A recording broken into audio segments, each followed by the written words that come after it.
Hello students, तो मैं उत्कर्ष यादव एक बार फिर से आप सभी का स्वागत करता हूं आपके अपने इस YouTube channel wisdom math academy पर। हम आज से अर्थमेटिक प्रोग्रेशन जो कि हमारे क्लास 10th का चैप्टर है उसको स्टार्ट करते हैं। तो चलिए देर न करते हुए हम आज की क्लास को स्टार्ट करते हैं। अर्थमेटिक प्रोग्रेशन अगर हिंदी में बात करें तो क्या होगा, समांतर श्रेणी। तो सबसे पहले समझते हैं अर्थमेटिक प्रोग्रेशन हमारा क्या होता है। हिंदी में अगर हम बात करें तो क्या, समांतर श्रेणी। ठीक, देखिए जब भी कोई एक संख्या दिया हो और उसी संख्या से कोई दूसरा नंबर जोड़ के सीक्वेंस में अगर हम कोई सीरीज बनाते हैं तो हमारा अर्थमेटिक प्रोग्रेशन होता है।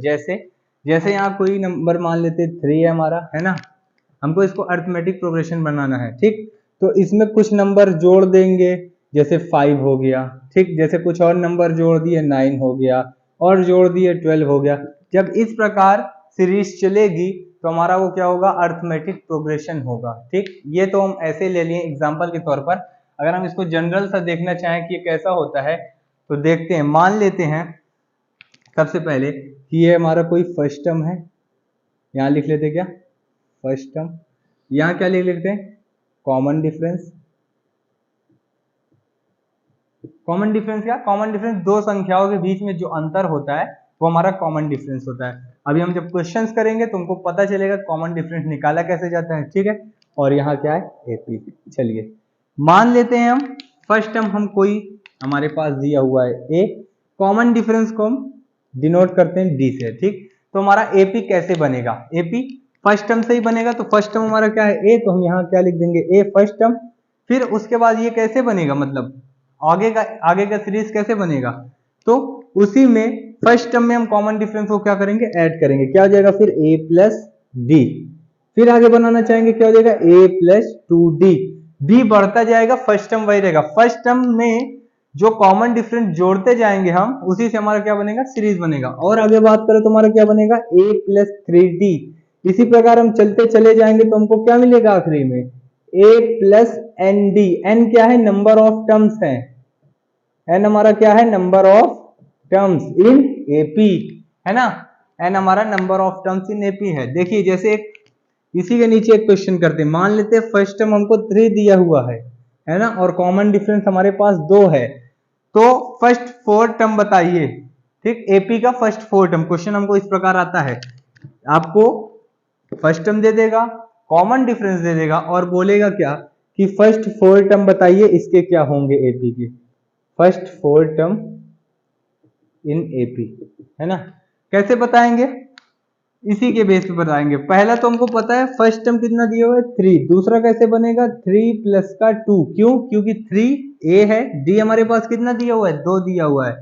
आगे चलेंगे आप तो first term plus 2 into D कितना हो गया, 1 2 3, एक और बनाएंगे, first term plus 2a, 3d होगा। अब क्यों 3d होगा, 2d हो गया। अब किसकी बारी है, 3d, मतलब 3 इंटू 2।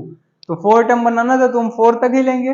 आगे इसको सॉल्व करेंगे तो ये 3 2 5, 3 प्लस 4 कितना हो गया 7, 3 प्लस 6 कितना हो गया 9। ये हमारा क्या हो गया, एपी का 4 टर्म की इसकी सीरीज आ गई। ठीक है, ठीक। और बात करना चाहे एक क्वेश्चन और ले लेते हैं हम। जैसे हमारे पास दिया हुआ है ये 6 और ये दिया हुआ है -8। अब कैसे बनेगा हमारा, ठीक उसी प्रकार बनेगा जैसे ये बना है। और बोलेगा क्या, find first third term in AP. AP की 3 टर्म बताइए इससे रिलेटेड। कैसे बनेगा, ए पहला टर्म हमको क्या दिया हुआ है 6। दूसरा कैसे बनेगा, 6 प्लस डी, मतलब 6 प्लस -1। फिर 6 प्लस 2d, 2 इंटू -1। आगे चलेंगे, 3 बनाना है, 1 2 3 हो गया, ये 6 हो गया, प्लस माइनस माइनस 6 में से 1 गया 5, 2 1 2 प्लस माइनस माइनस 6 में से 2 गया 4। ये हमारी क्या आ गई, इसकी सीरीज आ गई। ठीक, तो जब भी आपको फर्स्ट टर्म और कॉमन डिफरेंस दिया होगा और बोलेगा कि आप इनसे रिलेटेड 3 टर्म 4 टर्म जितनी भी टर्म की सीरीज बनाने को बोले तो आप इस प्रकार से क्वेश्चन को कर सकते हैं। ठीक, और आगे अगर हम बात करें इसके अंदर, इसको इरेज कर लेते हैं, आगे चलते हैं। और आगे अगर हम इसमें बात करें कि हमारा अब डी कैसे निकलता है अगर सीरीज हमको पहले से दी हुई हो। जैसे ये हमारे पास कोई क्वेश्चन दिया हुआ है 3, 5, comma 7 comma 9 dot dot dot दिया और बोलेगा क्या, फाइंड डी। तो डी हमारा कैसे फाइंड होता है, डी हमारा फाइंड होता है दूसरे टर्म में से जब हम पहले टर्म को घटा देते हैं तो हमको क्या मिल जाता है, कॉमन डिफरेंस मिल जाता है सीरीज में। दूसरा टर्म हमको कहां से मिलेगा, सीरीज से ही मिलेगा।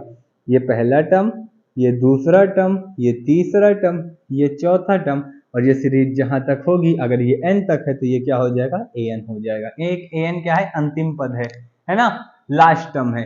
तो d हमारा कैसे फाइंड हुआ, a2 माइनस a1, तो d is equal to a2 minus a1। d हमको कितना मिला, 2। अब ये कॉमन डिफरेंस है जो वो सब में सेम होगा, इनका कॉमन डिफरेंस 2 है तो इनका भी 2 होगा, इनका भी 2 होगा, और आगे की जो नंबर दिए होंगे उनका भी कॉमन डिफरेंस हमारा कितना दिया होगा, 2 दिया होगा। ठीक, एक और चीज बात करना चाहें कॉमन डिफरेंस के अलावा, जो है हमारा क्या, number of terms. Number of terms हमारे क्या होते हैं, क्या बात करेंगे अब हम, number of terms. Number of terms को हम डिनोट करते हैं स्मॉल n से, है ना। तो नंबर ऑफ टर्म्स हमारा होता क्या है, जैसे हमारे पास हम मान लेते हैं 3, 4, 2, 3, 4, 3। अगर आपसे पूछे कि इसमें नंबर ऑफ टर्म्स कितने दिए हुए, नंबर ऑफ टर्म्स 1, 2, 3, 4, तो नंबर ऑफ टर्म्स कितने हैं, 4 हैं, है ना। इसके बेस पे क्वेश्चन किस प्रकार आते हैं, जैसे हमारे पास ऐसे दिया होगा कि 3n+4 और फाइंड 14 टर्म इन AP, इतना दिया होगा क्वेश्चन में, और बोलेगा आप 14वां टर्म बताइए, बिना किसी फर्स्ट टर्म के, बिना किसी कॉमन डिफरेंस के, आपको इसमें 14th टर्म बताना है। कैसे बताएंगे आप, ये जो 14 है ना, वही हमारा क्या है, नंबर ऑफ टर्म्स है, तो n की जगह हम क्या रख देंगे, 14, तो 3 × 14 + 4, 14 3 = 42, आगे 4 जोड़ देंगे तो 46, इसका 14 टर्म हमारा कितना आएगा, 46 आएगा। ठीक, ये तो एक एग्जांपल की मदद से हमने इसको समझाया। अब जो कल की क्लास हमारी होगी वो इनके बेस के ऊपर क्वेश्चंस पे होगी, इनके ऊपर कौन कौन से क्वेश्चंस आ सकते हैं। आज हमने इसका केवल इंट्रो दिया है, ठीक है। आई होप आज के ये क्लास, ये टॉपिक आपको समझ में आया होगा। Thank you.